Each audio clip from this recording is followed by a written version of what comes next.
Bien, bah écoutez, bonsoir à tous, bienvenue à notre émission. On a tous besoin. Alors ce soir, je voudrais vous partager en toute simplicité ce que j'ai vécu et appris dans une épreuve au niveau de ma santé.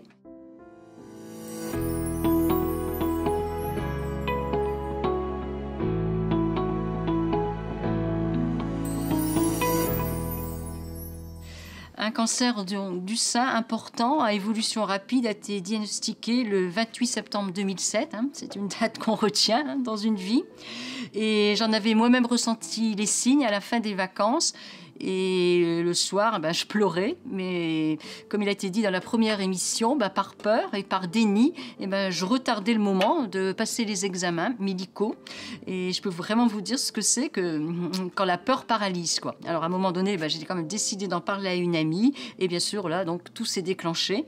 Et quand j'ai donc passé la mammographie et l'échographie, donc j'ai pas été surprise, bien sûr, mais ça a quand même été un choc, surtout quand j'ai appris par le chirurgien qu'il fallait faire 6 cure de chimiothérapie avant de pouvoir être opérée.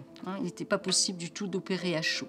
Et ayant été infirmière, je connaissais bien sûr tout le scénario, tous les effets indésirables, et donc c'était loin d'être simple pour moi. Donc c'est vrai que j'ai beaucoup pleuré. Alors je vais essayer de vous résumer ce parcours en 4 leçons. Je vais essayer d'être synthétique. Et parce que je pourrais aller aussi un peu dans tous les sens, quoi.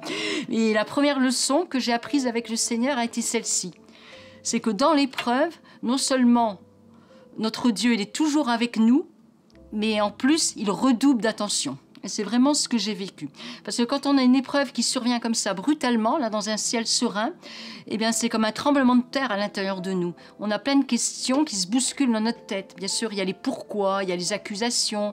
Tout d'un coup, on a l'impression que notre vie s'arrête. On n'a plus d'avenir.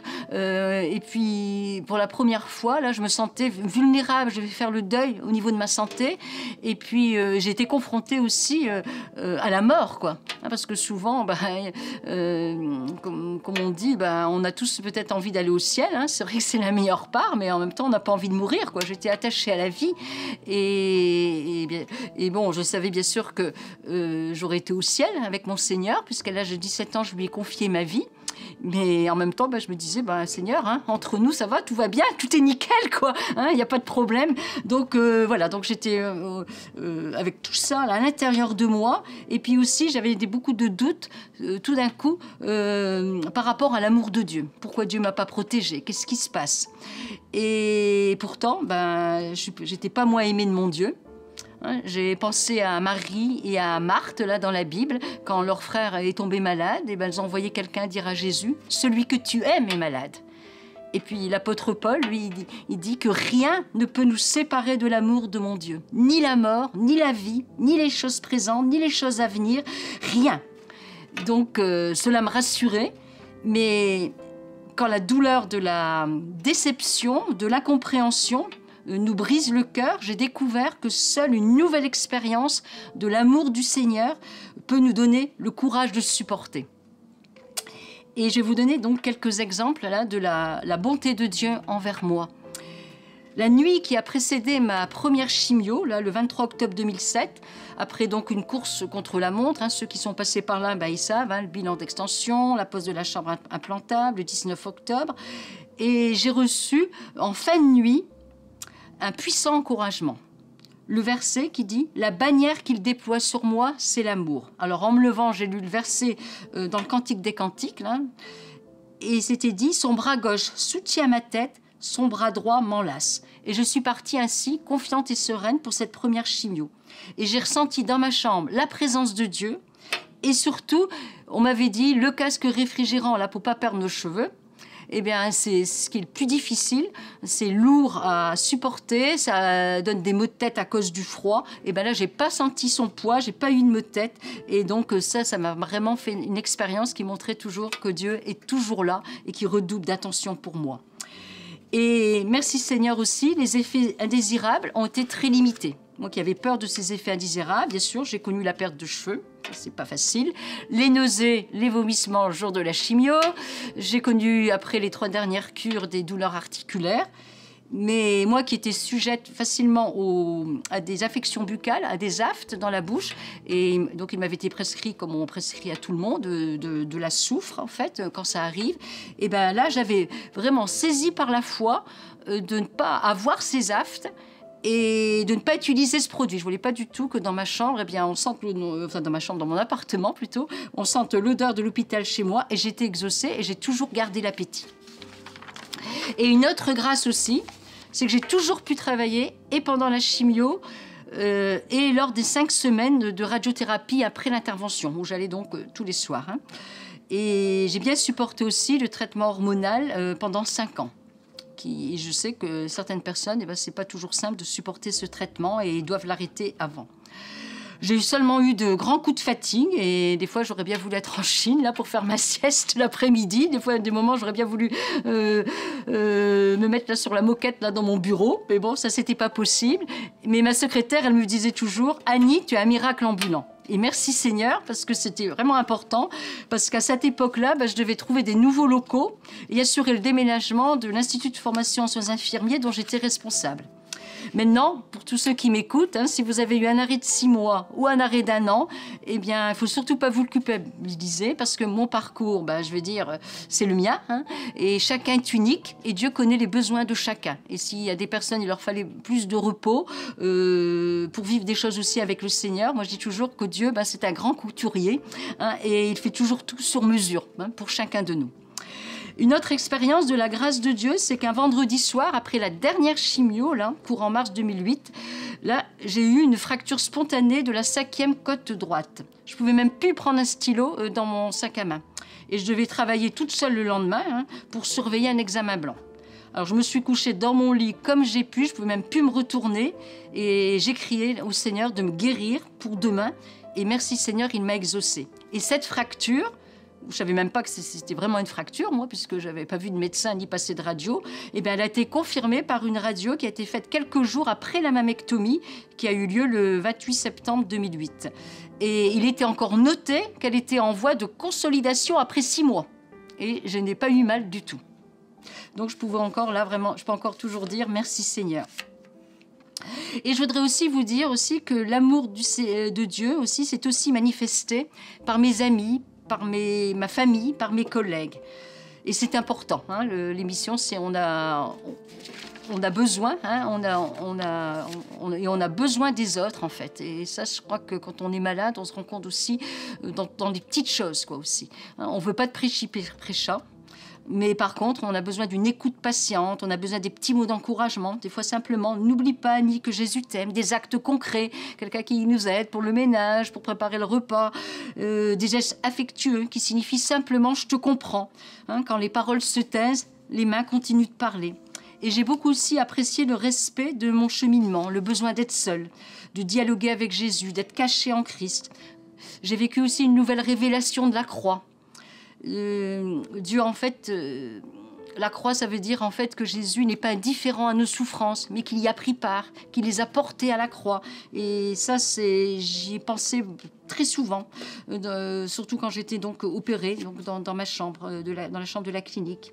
J'ai découvert aussi vraiment des pépites d'or dans la parole de Dieu, et en particulier 2e épître de Corinthiens, les 2 épîtres de Pierre, les psaumes, et 3 livres aussi ont été importants pour moi. Demeurez en moi et je demeurerai en vous, d'André Muret, Secret de l'intimité avec Dieu. Il y en a 52, un par semaine, mais moi j'ai tout lu en une semaine. Et puis un tout petit livre de Joyce Meyer qui a elle-même vécu une double mammectomie.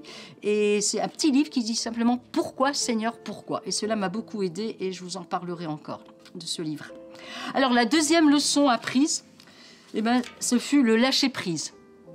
Alors bien sûr, vous allez me dire, c'est plus vite dit que fait, le lâcher-prise, mais c'est une étape qui est vraiment primordial. Je lâche prise, Seigneur, pour te donner prise sur toute la situation et pour arriver vraiment à cette acceptation qui n'est pas de la résignation, qui n'est pas du fatalisme, qui n'est pas non plus de la passivité.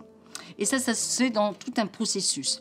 Alors, au départ, quand j'ai su que j'étais atteinte de ce cancer, au cours de la chimio, ce fut d'abord le combat de la foi.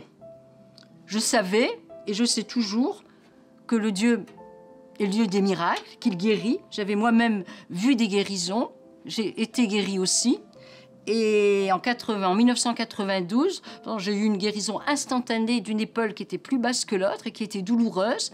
L'année dernière, j'ai encore été guérie aussi d'une coxarthrose à la hanche droite et rallongement de la jambe gauche. Donc je sais que Dieu guérit. Donc j'ai combattu dans ce sens-là avec une amie.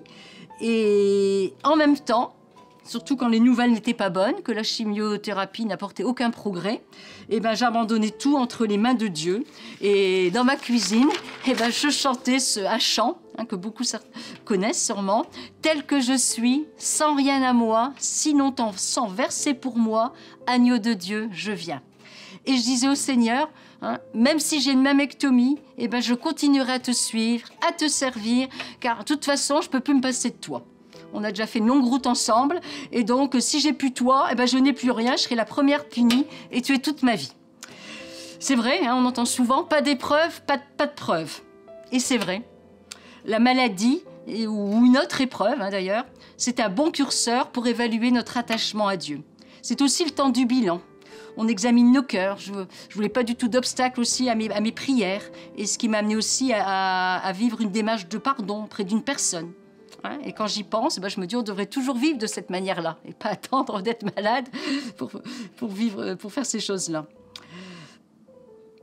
Et donc, ce que j'ai vécu aussi, c'est qu'à une soirée de guérison dans une église, après la prière d'un serviteur de Dieu, la tumeur, elle a diminué de manière significative. Je l'ai même senti dans mon corps tout de suite, et j'ai voulu persévérer dans la foi. Et j'ai donc demandé au chirurgien de reporter l'intervention, tout en étant surveillée, bien sûr, par les mammographies, les échographies. La tumeur a continué à diminuer, mais à mon retour de vacances, le 26 septembre 2008, à l'échographie, une nouvelle tumeur était apparue. Donc, grande déception. Et donc, il a fallu quand même affronter l'opération. Et une autre déception aussi, ça a été en 2010. Moi, j'espérais beaucoup dans la reconstruction mammaire. Et donc, j'ai dû aller au bloc. Et le chirurgien, après mon réveil, il m'a dit « Écoutez, Madame Laurent, c'est pas possible du tout. On ne peut pas du tout à cause d'un hématome. » Et donc là, ça a été vraiment très, très dur pour moi. Et le jour de la sortie de la clinique, le Seigneur m'a consolé encore aussi par un verset dans Ésaïe 54, verset 5. C'était « Celui qui t'a faite, c'est ton époux. Il a pour nom le Seigneur des armées célestes. Celui qui te délivre, c'est le Saint d'Israël, celui que l'on appelle le Dieu du monde entier. » Et tous ces noms de Dieu que je lisais, en fait, ils me faisaient sourire. J'ai l'impression que Dieu, il avait un nom, un prénom. Et puis je me suis dit, en fait, je suis entre bonnes mains. Dieu, c'est le Dieu de l'univers, c'est le Seigneur des armées, c'est mon Créateur, donc je n'ai rien à craindre. Et ce lâcher-prise, en fait, il s'est surtout exprimé pour moi par cette phrase de Joyce Meyer. Elle est vraiment devenue, quelque part, ma phrase.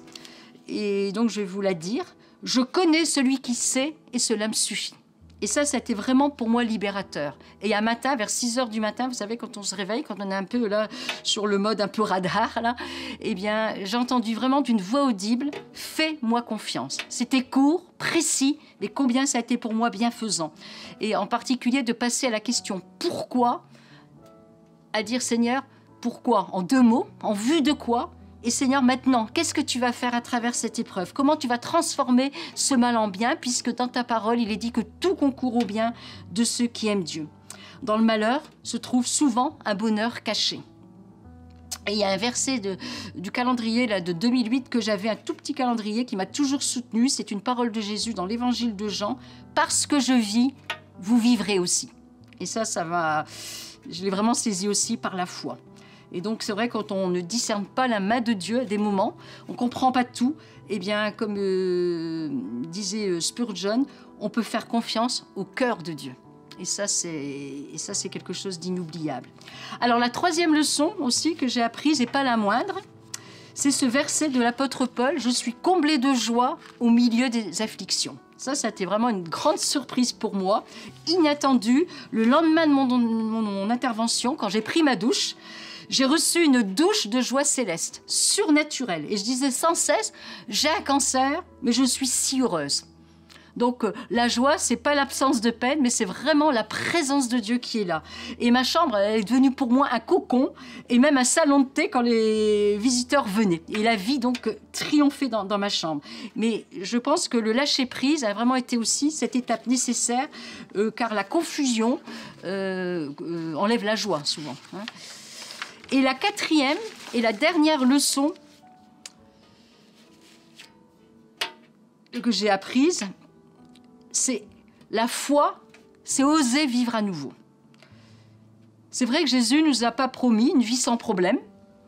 Nous connaissons tous des pertes, des deuils, la mort de nos rêves. Bon, là, en ce moment, il y a la guerre. Mais ce que je peux vraiment témoigner, c'est que quand on est au fond du gouffre, on se rend compte que le fond est solide et nous pouvons remonter, car ce fond est la pierre vivante qui est Jésus et elle est comme une trampoline. Et ça, c'est miraculeux.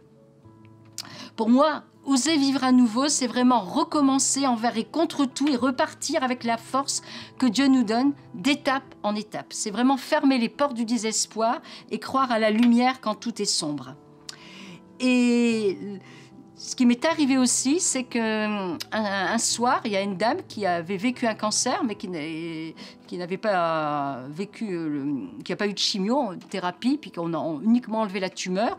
Mais elle a eu compassion de moi et elle a prié pour moi. Et quand elle a prié, j'ai senti la présence de Dieu. Et le soir même, j'ai pu accepter mon corps et me regarder pour la première fois dans la glace. Et donc ça aussi, c'est miraculeux. Et par rapport à la foi, c'est aussi vivre à nouveau. C'est dans ce petit livre-là de Joyce Meyer dont je vous ai parlé. Eh bien, Joyce Meyer, elle disait, il y a quelques années, j'ai décidé de profiter de Dieu et de la vie. Elle dit, si Jésus était mort pour que j'aie la vie et que j'en profite pleinement, alors il allait en être ainsi. Et ça m'a vraiment été bouleversant pour moi. Je me suis dit, c'est vrai. Annie, maintenant, profite de Dieu et de la vie. Délecte-toi dans sa présence. Et comme tu te délectes dans sa présence, tu vas aussi toujours t'émerveiller de la vie, de sa nature, des rencontres, de tout ce que le Seigneur fait pour toi et autour de toi. Comme dit d'ailleurs le roi David, le chemin de la vie, c'est la plénitude de joie en ta présence et bonheur éternel auprès de toi. Et lors de ma convalescence, cette parole, elle s'est confirmée. Je marchais le long de la mer et je pensais à ce passage dans la Bible où Jésus, après sa résurrection, apparaît sur le rivage. Il préparait le repas pour ses disciples épuisés qui avaient travaillé toute la nuit sans prendre un poisson. Et sur une parole de Jésus, « Jetez-vous filer du côté droit », ils sont repartis, ils ont osé recommencer et leur obéissance a été récompensée par 153 gros poissons. Et je pense que leur épuisement, il s'est certainement évaporé devant ce miracle. Et moi, je me disais, mais si Jésus, maintenant, il pouvait apparaître sur le rivage et me dire quelque chose, eh bien, croyez-moi ou pas, eh bien, je me retourne et je vois écrit sur le sable, rire et sourire, c'est ça la vie. J'ai déjà vu des petits cœurs enlacés sur le sable, mais ça, j'ai jamais vu. J'en reviens encore pas. Et il me dit, c'est sûrement un ange qui a voulu écrire cela pour moi. Et ça a bouleversé ma vie. Et face des fois à des situations, face à l'intimidation, face à la pression, et bien souvent je me répète cette phrase. Annie, n'oublie pas, rire et sourire, c'est ça la vie. Et servons Dieu avec joie. Vous savez, Dieu pleure avec nous dans l'épreuve, mais pour qu'un jour nous puissions aussi rire avec lui. Et vous voyez, la joie, c'est vraiment le signe que son amour nous suffit. Et c'est cela qui glorifie Dieu. Et donc, pour terminer, je voudrais d'abord vous dire que je vais bien. Ça fait 14 ans que j'ai vécu cela. Et j'ai vécu, là, depuis, une vie passionnante, hein, pas du tout monotone, une vie pleine de surprises. Et c'est ça, vivre avec Jésus. Et j'espère vraiment que de tout cœur, par ce partage simple de mes expériences à travers ce cancer, et que cela puisse vraiment vous encourager, fortifier votre foi, et surtout que la joie de l'Éternel soit aussi votre force. Vraiment, Dieu est là, hein, comme c'était l'épouse de Billy Graham, et je voudrais terminer par ça. Elle avait mis au-dessus de son bureau un petit écriteau, et c'était noté « N'ayez pas peur du futur, Dieu y est déjà ». Voilà, je vous souhaite une bonne soirée et que le Seigneur vraiment vous bénisse.